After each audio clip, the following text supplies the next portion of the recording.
How's it going? It's Marshall. Thank you very much for tuning in to the show today. Very happy to be here. Hi. Who the fuck are you? Well, I'm a clone of you. That's kind of weird. Why do you have a thing on your head? Yeah, I've been cloned by Behringer. Really? I'm your clone. I didn't realize I was in such high demand. Clone. Why would they do that? Who are you talking to? Yeah, I know. I'm the same as you. I know what a clone is. I have a new logo. I don't have here. I've got Bluetooth here. I'm enhanced. I look just like you. I am you. But you're not the new not really me. Are you?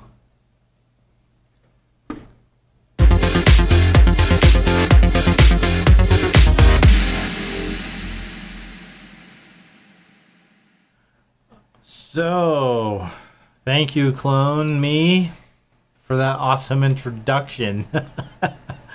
Anyway, that's pretty funny. A lot of clones announced at Superbooth this year from Behringer. So guess what? They get their own clone army video. We're going to talk about all the additional synthesizers that are being added to the Behringer clone army. Let's just get right into this. Behringer Odyssey. This is obviously a clone of the ARP Odyssey. And I'd be very interested to hear what Dave Spears has to say about this, because he knows a bunch about the ARP Odyssey. Has the original, I believe he has the Carp version, the Korg version as well. And yeah, I'm so curious to hear what that man has to say about this. This looks amazing. It sounded really good. The ARP Odyssey, or the Carp even, not synths that I've owned, so I cannot speak to these very much, but man, it looked really cool. Behringer is doing some really cool things here. Let's talk about what's next on the list, which is the VC340. This is obviously a clone of the Roland VP330, which is a very famous string machine / vocoder. This is real. I think I got mad at Behringer for posting pictures of this, and you know, I would just rather have them do what they did here at Superbooth and show up with a demo unit and show it to everyone, and here it makes some sound. Here's what it sounds like. You know, this is when we're expecting to release it. Although this unit, they didn't say they're 100% sure is going to go into production. I hope it does. But yeah, that'd be a real shame if it didn't, because this thing is beautiful. Okay, next on the list is the Roland RD808. This is probably the thing that I'm most excited about. This looks absolutely incredible. It sounded great. It's analog. It's obviously a recreation of the Roland TR808. And yeah, if the price point comes in good on this, I will be definitely scooping this up, and it will be my third clone. Although the other two clones technically came from Roland, but they're, you know, the TR8 and the TR08.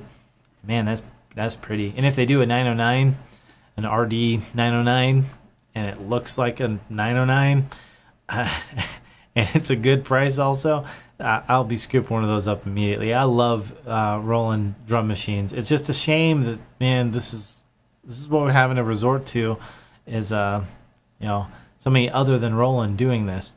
But you know what? At least we're getting that, because what we're getting from Roland lately, I gotta say, I mean, I like the boutiques. I do.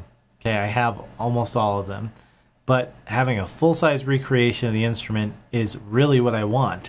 And this is what we're getting from Behringer. So, and if it sounds like a duck and it quacks like a duck, it's a duck. Just like, you know, the Clone Me. It's still me. It's just got a Behringer logo on my hat. So, man, yeah, I'm pretty excited and impressed by this. Okay, next up is the Pro 1. I talked about this in the Superbooth video.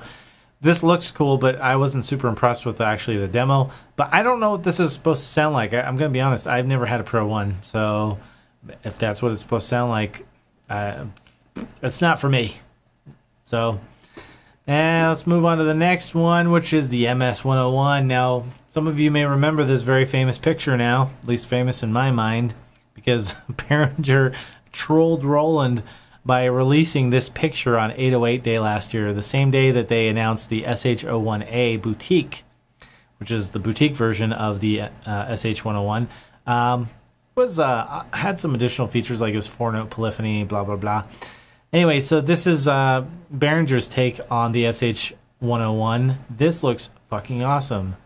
They also added FM and a sequencer. I guess FM was already kind of like available from the original based on the design, but it was never implemented from what I understand.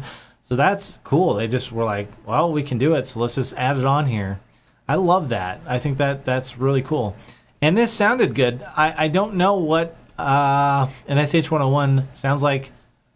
Really? I mean, I know I've heard songs with the SH-101 in it, so I have an idea of what I think it should sound like, but I cannot speak as an expert on the synth since I've never had it. But man, that form factor is beautiful, and if it sounds like a 101,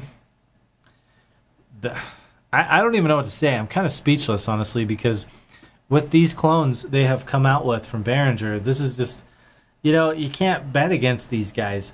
Once they've acquired Midas and they've decided to jump into the synthesizer market, they've done a fantastic job. Every synthesizer. The DeepMind 12 is great. It's inexpensive. It's got 12 voice analog. It's a kind of a clone, I guess, or at least inspired by the Juno 106, but it's so far beyond a 106. It's I don't know that I would call it a clone. And then, of course, the Behringer Model D, which I have one.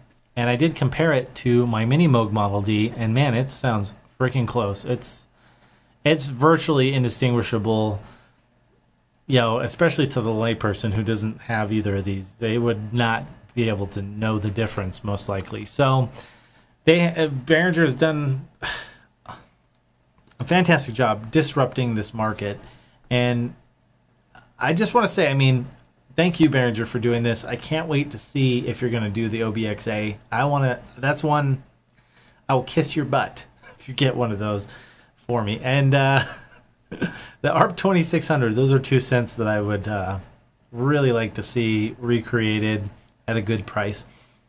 So we'll see. Hopefully our wishes will be answered by Behringer. They're doing great things over there. So I just wanted to give them a video, and let's talk and kind of go through, talk about these this growing clone army.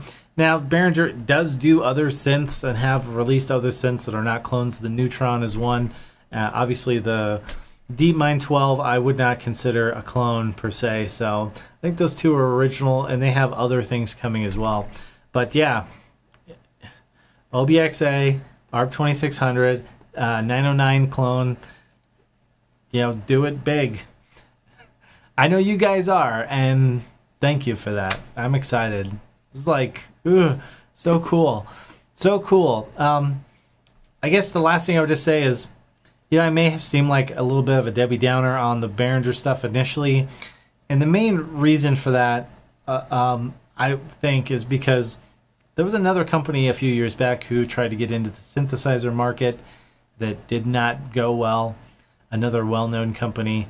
And I half expected that to happen. And so did not have high hopes, but I've been proven wrong every time. And I'm so glad that these guys know what they're doing over there. They're very dedicated, passionate about what they're doing. So lots of respect to that. You guys are doing a fantastic job. Thank you very much. So you got your own video. And apparently I have a clone. Oh boy. All right, well that's about it for me, guys. Thanks very much for watching. Like, comment, subscribe, and I'll see you guys in the next one. Bye.